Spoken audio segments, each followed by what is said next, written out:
Thanks a lot. Thanks for having me. So I'm of course, very sad that we're not all hanging out in Amsterdam together right now. I've actually never been there before. I hope I'll get a chance to come back sometime once that's a thing again. So I'm going to talk about the distinction between assertions and directives. I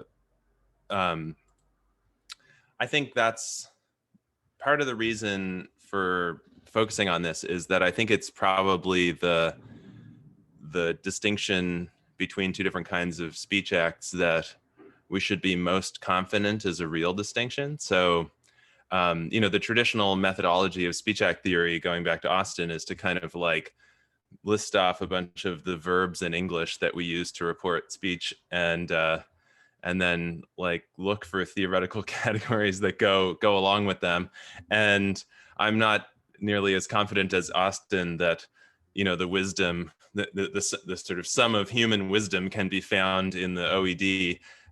And so, for example, the fact that we have both command and order in English strikes me as more of a weird consequence of the Norman invasion than it does of some deep facts about how communication works or something like that. And so, but I feel quite confident that there is a basic distinction between sort of assertoric and directive acts. And so what I'm going to talk about today is my preferred way of trying to draw the distinction, and why I think my way is explains some interesting data, and why it's better than some of the other accounts that are around. I won't be able to talk about every account, but I'm happy to talk about things in Q&A. So this talk draws on a few different papers that I've recently written, some of which are published and some of which are forthcoming. And the main one is this paper called Imperative Inference and Practical Rationality, which is, you can find it on my website. It's forthcoming in Philosophical Studies now. Okay, so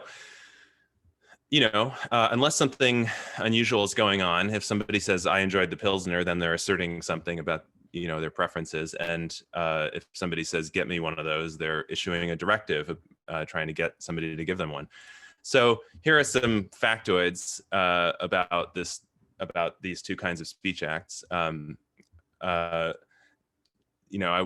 hesitate to call these things data, but just things that seem obvious and that ought to be explained or perhaps explained away. So one is that assertions and directives each seem to get their own clause types, and this seems to be fairly cross-linguistically robust. Now, a declarative seems to go with assertion, and imperative goes with directive. There's a little bit of funny business here because intonation seems to make a difference. If you issue a rising declarative, then you're probably sort of asking a question. If you say, have a cookie, then directive is not the most natural way to describe what you're doing. You're probably inviting somebody to have a cookie or something like that. I'll talk a little bit about that later. But there are characteristic ways of performing these speech acts in I guess basically all human languages. But it's not actually a linguistic distinction, I think, right? We can communicate in these two ways without actually using language, right? So on the left, we've got an example of somebody informing their friends or parents that they passed their driver's license exam. And on the right, we've got somebody pointing to the pastry that they intend the person to give them. And these are modes of non-linguistic communication that are sufficiently similar to assertions and directives that I think we probably should want an account of these two kinds of communicative acts that don't sort of cook language into the story. Rather, the difference seems to be something about communicative function, right? In some sense of that, right? This is not meant to be a theory-laden concept. So assertions are in some sense for giving information, directives are in some sense for prompting action. And that seems to be a basic distinction between these two, right? So if you go to the bakery and you point out what you want, then the important thing that in order for you to succeed in your aims is for you to get the thing, for the person to do the thing that you're sort of directing them to do. But if you just say, nice, you have a very nice bakery, there's no action that is sort of you're trying to prompt on their part. You're just giving them a piece of information about how you like their bakery. And this seems to be a basic this seems to be the central kind of explanandum of that we're trying to get at when we're explaining these two kinds of speech act. Here's another perhaps more controversial claim. The distinction does not seem to be a thing among non-human communicators. At least it doesn't look like there's any really clear evidence that any non-human animals have two different modes of communication that line up with this in the right way. So, I'm not even going to try and defend that now, but I could talk about it later. But it would be nice to have a theory of these speech acts that makes them, on the one hand, not essentially speech acts, right, not essentially linguistic, but on the other hand, that can sort of make sense of the fact that it's really hard to find clear-cut cases of this among non-human communicators. So here's a kind of, I'm just going to start by giving you a broad outline of the kind of taxonomy of illocutionary acts, of speech acts, that I am interested in defending writ large. I'm only going to talk about a small component of this today, but this is the general picture that I have in mind. And this is, you can find this again in Grice and Strawson and Schiffer and Bach and Harnisch, and basically it's a way of setting things up that is pretty popular in the sort of Gricean tradition. So here's this distinction I'm going to talk about today. Assertions and directives are, in my view, two kind of species in the genus of communicative acts, and there might be other kinds of communicative acts, like the kind that we perform when we're telling fictional stories, or the kind that we perform when we're insulting somebody, and there might be others still. Within these categories, there might be subdivisions, right? So within the category of directives, there seem to be important distinctions between giving a command and giving a request, and I think probably questions belong in there as well, although that's controversial. But there's a sort of venerable tradition of people who would agree with that. And then above the level of communicative acts, I think there's also these two categories of illocutionary acts, right? So, or communicative acts rather, are one of the two main categories of illocutionary acts. And I talked about this a little bit in my question from Manfred earlier. So on the one hand, we've got these conventional acts, which are kind of like moves in socially constructed procedures, right? And those are the kinds of things that J.L. Austin really took as his paradigm cases of illocutionary acts. So things like pronouncing a couple of people married, that's something that you can only do within a certain kind of jurisdiction, within a certain social framework. Likewise, in order to vote on legislation in a legislature, or to do the kinds of things that judges do in court, those are all, I think, essentially conventional acts. By contrast, I think communicative acts are part of humans' basic social cognitive repertoire, right? They're just things that we can do in the state of nature, as it were, right? That we don't need any kind of socially constructed apparatus that we're in the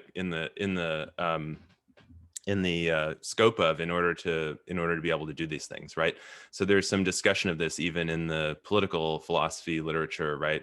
So can you make a promise to somebody, from across a river who's like part of a distant tribe that you've never encountered before? And I think at least some communicative acts are like that, right? We don't need any shared social framework in which to perform them. Okay, so that's just the general kind of overall picture. So let me zoom back in on communicative acts. My claim, again, a kind of a Gricean one, is that the way that we distinguish these acts is in terms of the kinds of effects that we intend to have on our addressees when we perform them, and specifically the kinds of effects that we communicatively intend to have on our addressees when we perform them. So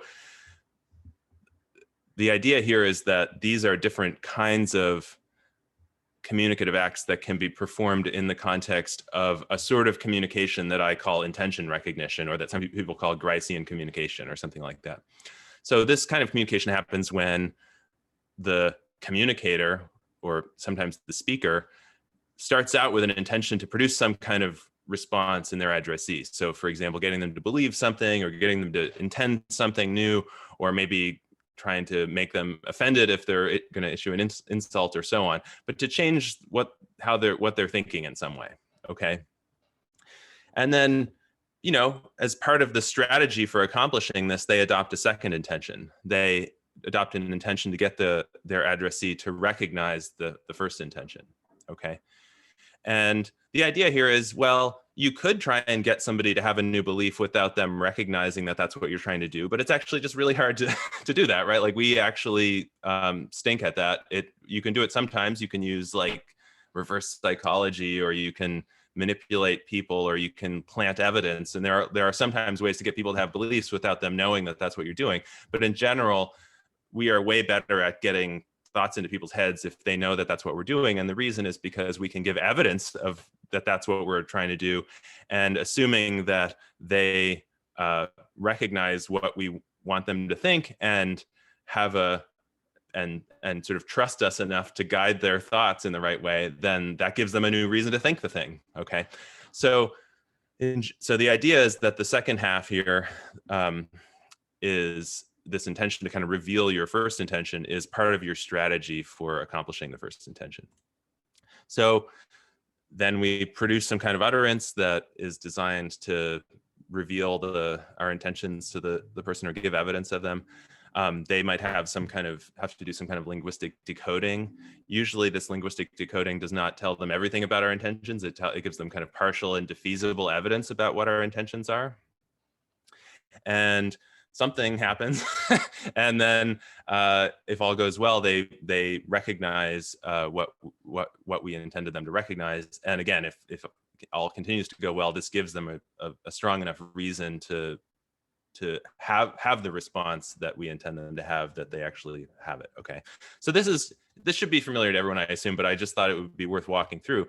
Now, the basic idea which is already there in Grice and that was more clearly articulated by Strawson and Schiffer and later Griceans, is that the way that we distinguish different kinds of communicative acts within this framework is in terms of the different kinds of responses that that the communicator intends to produce in their addressee. So in particular, the sort of original Gricean formulation, which even he started tweaking and stuff, and lots of people have proposed updates to, but which I think is basically correct, is that an assertion is a communicative act that is communicatively intended to produce a belief in an addressee, and a directive is a communicative act that's intended to produce an intention to act in some way in the addressee. Okay.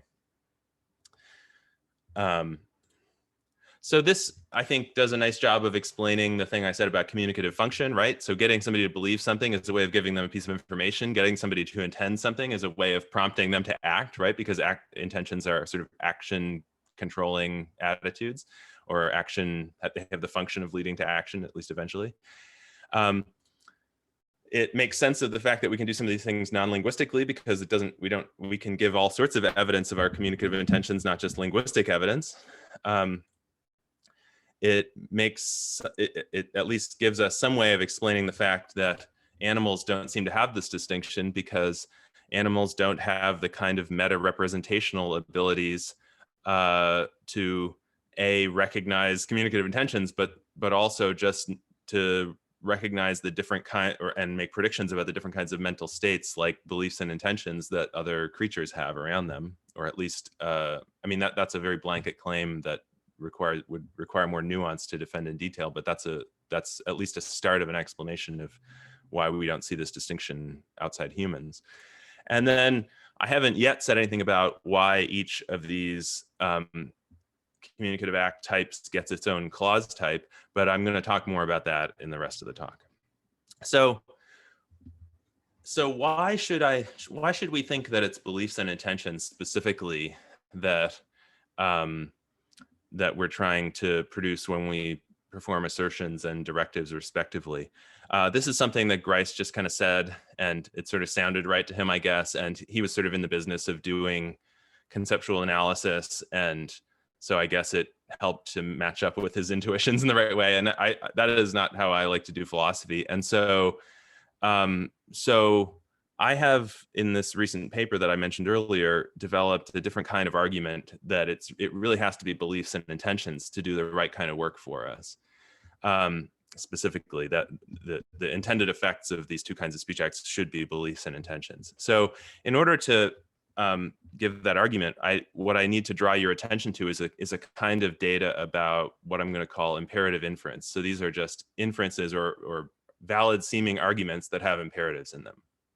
So take this example. So imagine, you know, some fine day, I will be in a pub with, you know, Luca or somebody, and I'll say, buy me a drink. Okay. And Luca will say, okay.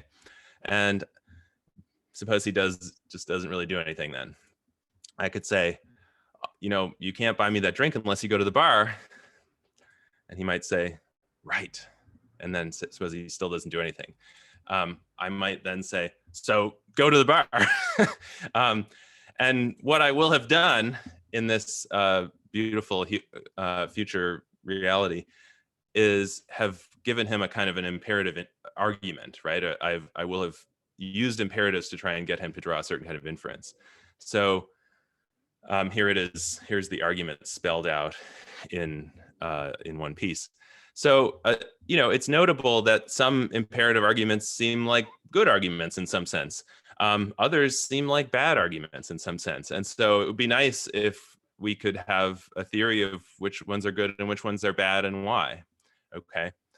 But the existence of this phenomenon gives rise to a couple of puzzles. One is a kind of a technical puzzle or a technical challenge.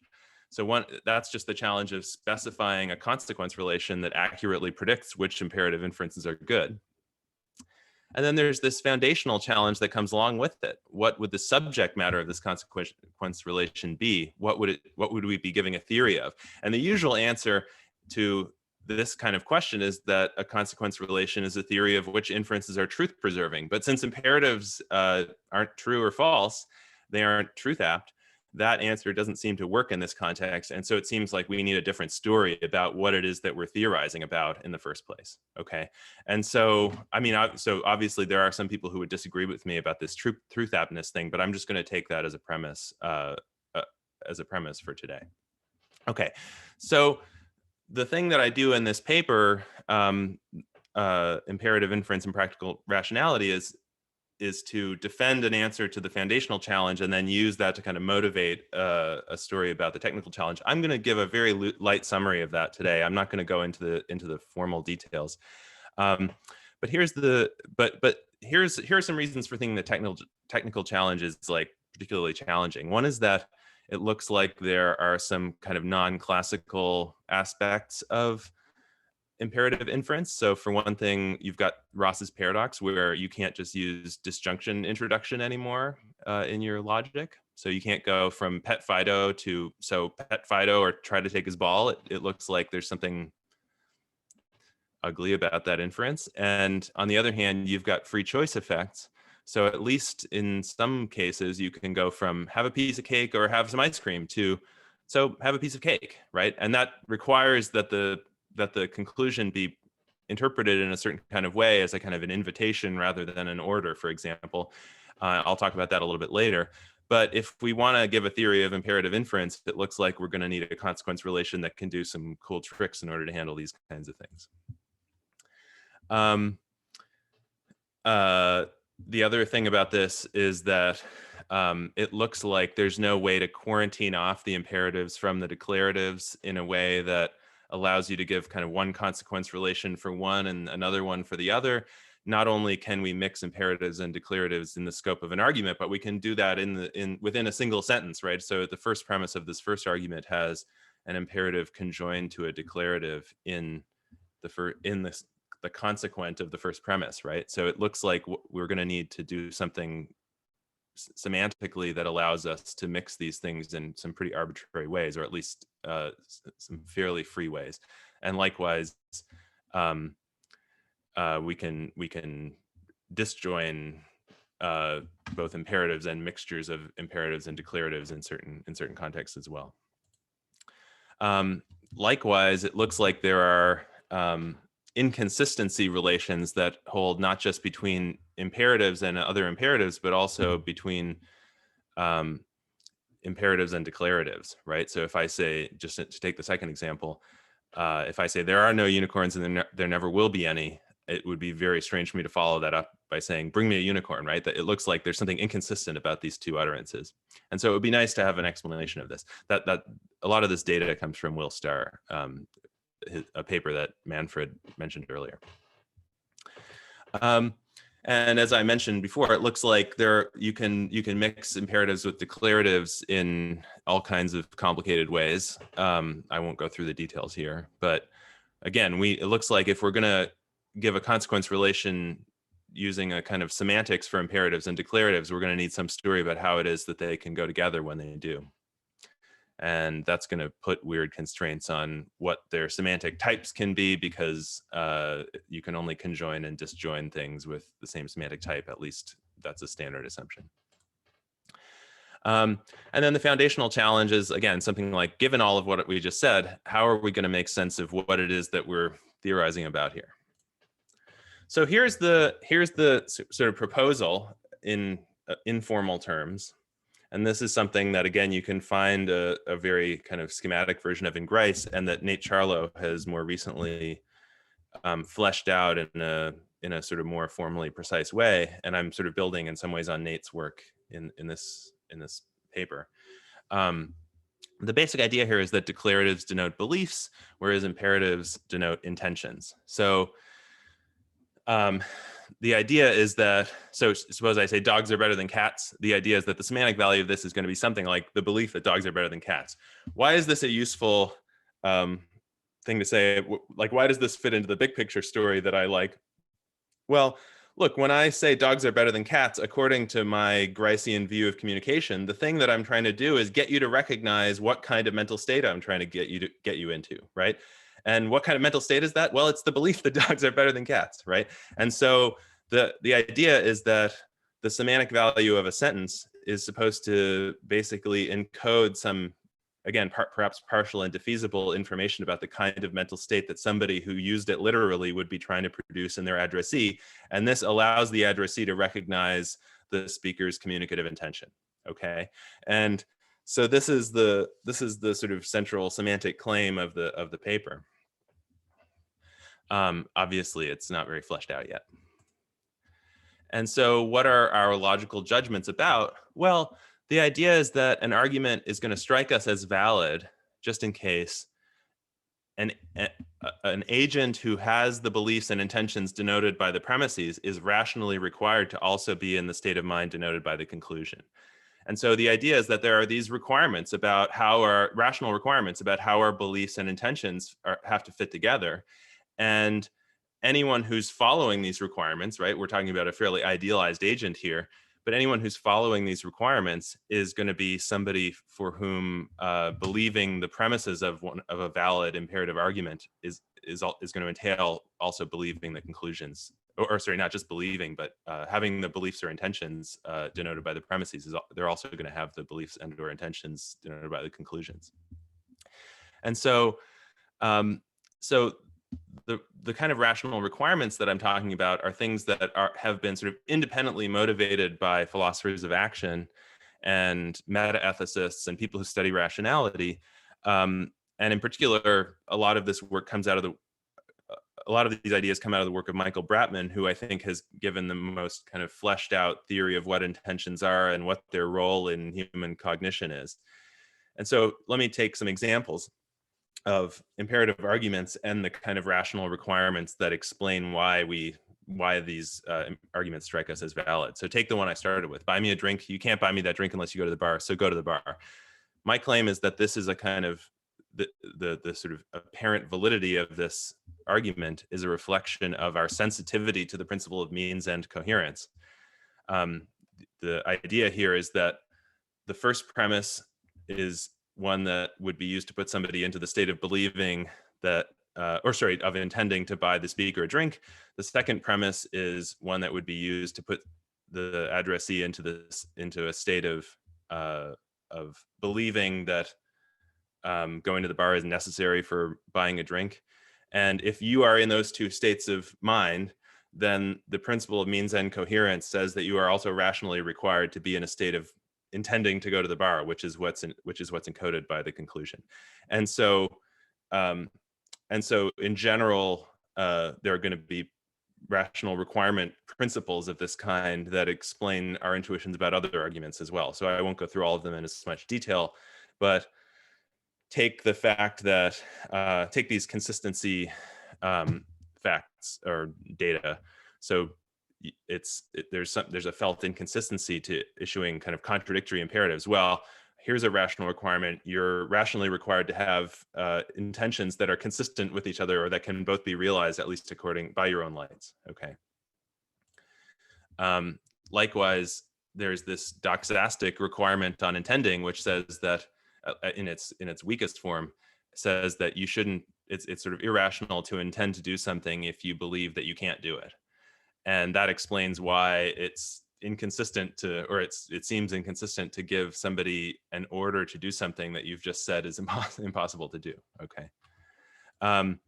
And a nice thing about this account is that it actually carries over to our intuitions about non-imperative arguments as well, right? As long as you adopt some version of something like the modus ponens requirement, right? If an agent believes P and believes that if P then Q and cares whether Q but fails to believe Q, then the agent in this respect fails to be rational. So this basically says, like, you know, ceteris paribus, you should believe the consequences of your, you should believe what you take to be the consequences of your beliefs, at least if you have bothered to think about it. And, you know, this, on my view, explains why we take certain declarative only arguments to be valid, or at least it's part of the explanation for our intuitions about these arguments. So this is a way of kind of giving a psychological explanation of our intuitions about logical consequence in natural language. It's not, I don't take it to be a theory of the nature of logical consequence in general, right? So we might very well want to have a theory of logical consequence that applies to propositions or the contents of beliefs or whatever those things are, and that's going to be part of what explains some of these rational requirements. But I take it that that's not going to be first and foremost a theory about natural language or something like that. Okay. So just in general, the claim here is that when we give when we're giving a consequence relation of in order to sort out the good inferences from the bad inferences, the sort of subject matter of that consequence relation is facts about how our sensitivity to rational requirements bubble up into our intuitions about the logic of natural language. So I won't go through this part in great detail, but the way that I implement this formally is by talking about what I call cognitive models. And a cognitive model is an idealized representation of the state of mind of a person, at least with respect to their beliefs and intentions. And the way that I represent it formally is as a kind of a collection of options that are ordered in a certain way. And each option is something like one way that the agent thinks their beliefs could turn out, along with a corresponding way that they would choose to act if things turn out that way, right? So it's like a bunch of little Hintica belief states with a bunch of little Hintica intention states contained inside them.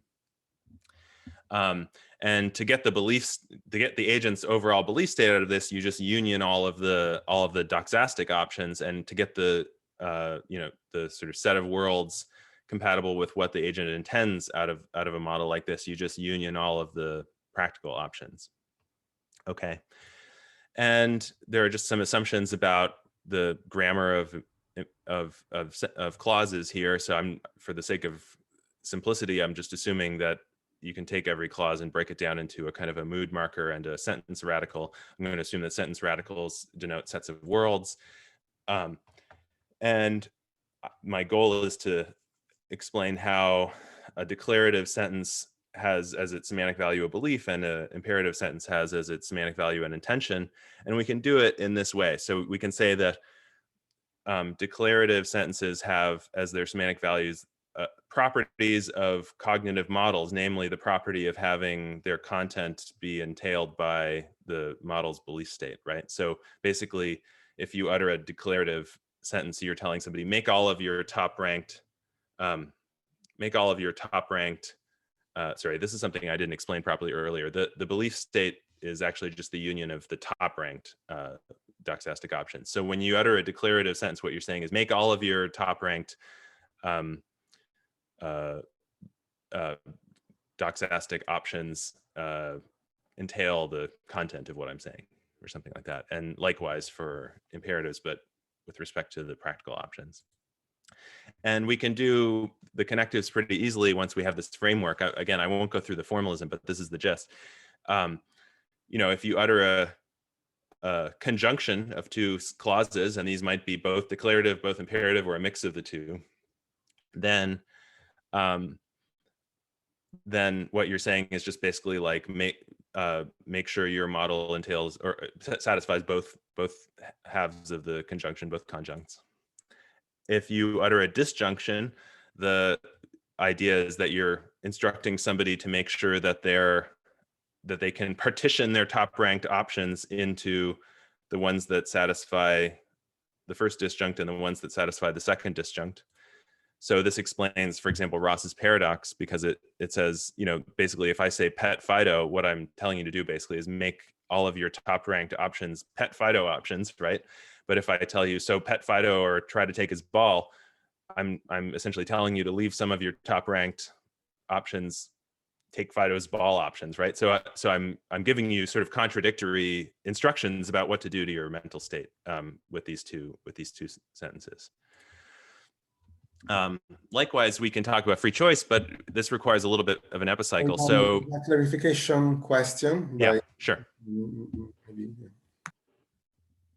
Yeah, sure. I can't see it though. Sorry, I was just asking what determines the ranking? Yeah. So good, thanks. So the idea behind the ranking is that I mean, here's what it intuitively is modeling, is that at any given time, I don't just have a single plan about what to do and a single belief about what's likely to happen. Rather, I have my sort of plan A, and I have some backup plans. And so, for example, you know, right now I plan to go home to Nova Scotia at some point this summer, if it's safe, and I think it's reasonably likely that it will be safe to do that. But of course, I know it's not certain that will be possible. And so, if it turns out that I can't easily go to Nova Scotia this summer, then my backup plan is to, you know, meet up with my parents in Maine or something like that, right? And so the idea is that the top ranked options represent my sort of plan A, and the lower ranked options represent my like plan B or C or something like that. Does that make sense? Yeah. Okay, that's helpful. Perfect. Okay. Yeah. Sorry, I didn't make that clear enough. Yeah, and that'll become clear, I think, when I get to the conditional thing. So maybe I'll just skip free choice since I've already used up a lot of time. So let me just skip through this. I can talk about it during the Q&A if people want to know.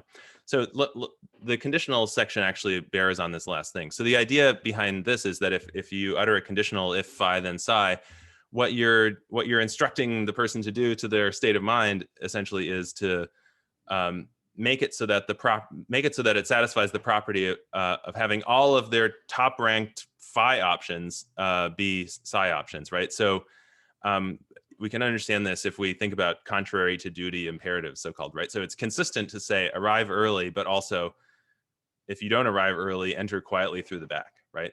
You could give somebody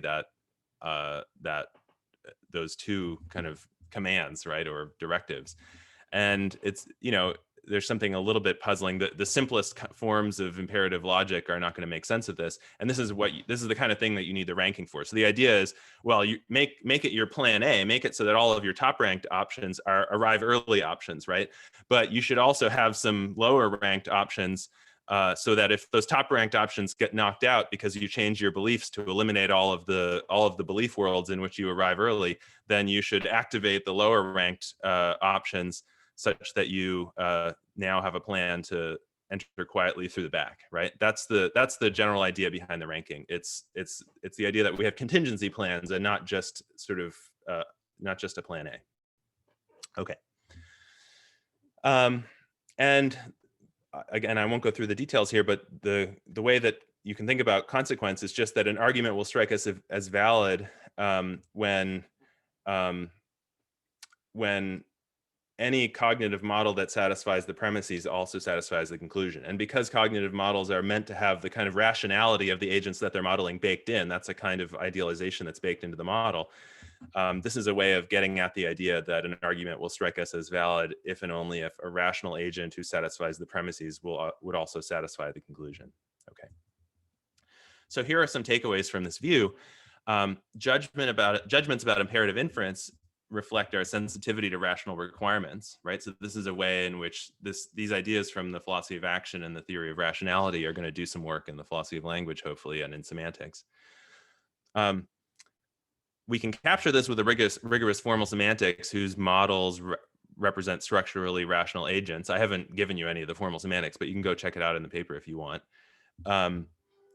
But, and this is the crucial thing for today, this account links clause types to communicative acts, right? And it understands communicative acts in terms of their intended effects, right? So there's a kind of a Gricean assumption based into making this all make sense. And so the idea is that, as far as I know, very few people have taken this data about imperative inference and tried to make sense of it in sort of ways that are independently motivated by facts about the human mind, for example. And the hope is that by linking things up in that way, noticing the common pattern, we can get not only a kind of a deep explanation of what it is that we're talking about when we're talking about these imperative inferences, but we can also motivate this theory of speech acts that I'm interested in.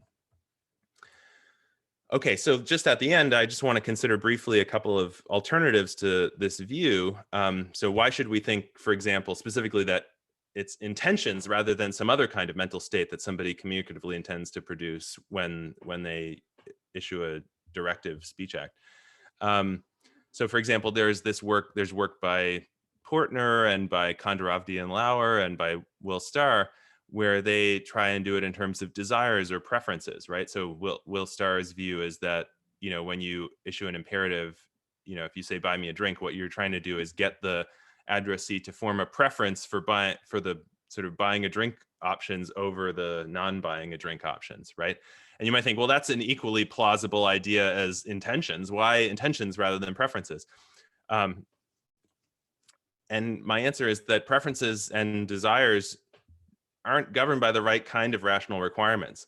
So for example, it can be rational to desire or prefer things over which we lack control, but it's not rational to intend things over which we lack control. That sort of follows from the idea that we shouldn't intend things that we don't think we can do.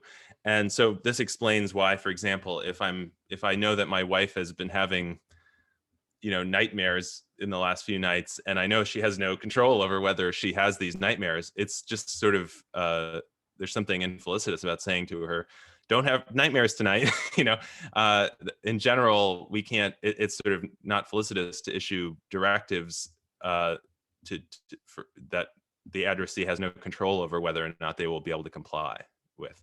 Okay, and so in general, I think preferences aren't well suited to understanding the semantics of imperatives and the nature of directive speech acts for this reason. And same with desires. There are more problems with desires.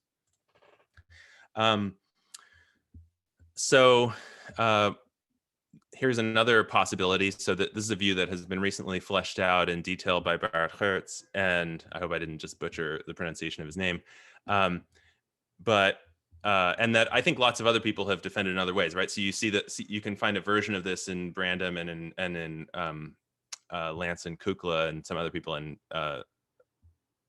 Layla, I think, was gesturing at some of these ideas earlier. And so here's the idea is that, well, when we're understanding speech acts, what we should be really thinking of them in terms of is not stuff about people's mental states that they're expressing or trying to produce in other people. It's fundamentally what's at issue is things about commitment or some other kind of normative features of the situation that are being changed by speech acts. And this, again, you can find a version of this in Austin to some extent and in Searle.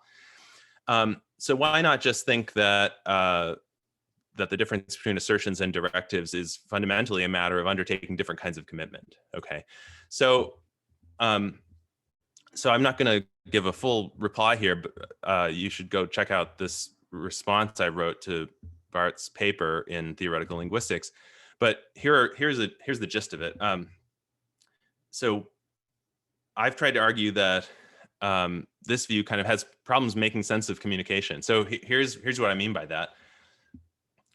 If we think of performing a speech act as fundamentally being about undertaking a certain kind of commitment or trying to get your addressee to undertake a certain kind of commitment, perhaps, we've got to ask ourselves, does that involve also communicating the fact about this commitment to your addressee, getting them to believe that this commitment exists, or to have the relevant intention or something like that, or is it just the commitment, right? So in his paper, Bart argues that no, it doesn't have to involve changing beliefs at all, right? And you can see why one would want to take this line if you're into commitments, because otherwise it looks like your view is going to collapse in some way into my view, right? But the problem with this is that if these commitments can exist in the absence of the belief that they exist, it's not really clear that they're going to actually do anything in the future of the conversation, right? So if I can commit myself to something when I assert something, if what I'm doing is committing myself to the truth of it, but doing that successfully doing that doesn't require getting anyone to believe that I've done it, then we shouldn't expect that to have any kind of upshot later in the conversation. It shouldn't affect presupposition later on. It shouldn't affect the kinds of things that people are going to say later. And so I think the right way to think about what's going on here is that all of the kind of commitment type data that Bart and others have adduced is real, but that it's a sort of a secondary effect of sharing information with people, right? So when I assert something and they thereby come to believe it and come to believe that I believe it, then a side effect of that is that I become committed to having said it in certain ways, right? So the fundamental thing is about the information exchange, and the commitments are kind of a result. So that's my general view. I also think that, at least in Bart's paper, he has a hard time explaining the difference between assertions and directives in a way that's sort of independently motivated. But I won't go into that now. And there, of course, that's something that other commitment type views might be able to make more sense of. So lastly, I've been talking about this in terms of the addressee's mental state, right? So I'm understanding communicative acts in terms of the kinds of states of mind that the speaker is trying to produce in their addressee when they issue them, when they perform them. But what about the context, right? Shouldn't I have said something about how assertions and directives update the context rather than just the minds of addressees? And my answer to this is no. So in a couple of recent papers, I've argued that, so in this philosophical studies paper that has just come out, I argue that we should think of contexts, and in particular common ground, as a kind of artifact of idealized models that shouldn't be factored into the actual theory of the nature of communicative acts or of even anaphora, for example, right? So I think contexts sort of aren't real. They just only live in idealized models. And those models are very useful in all kinds of ways. So I'm not completely against using them, but I think we need to recognize which aspects of them are idealizations and which ones aren't. And if we want to give a theory of what communicative acts are, then we shouldn't give it in terms of things that only exist in the idealizations. And then in this other paper from Proto-Sociology a couple of years ago, what I argue is that if you give a theory of communicative acts in terms of context update, then you wind up collapsing the distinction between, for example, assertions and directives. Okay, and it's a complicated enough argument that I won't give it here, but that's what I claim in that paper. Okay, so that's my talk. Thanks so much for listening. Thank you, Daniel.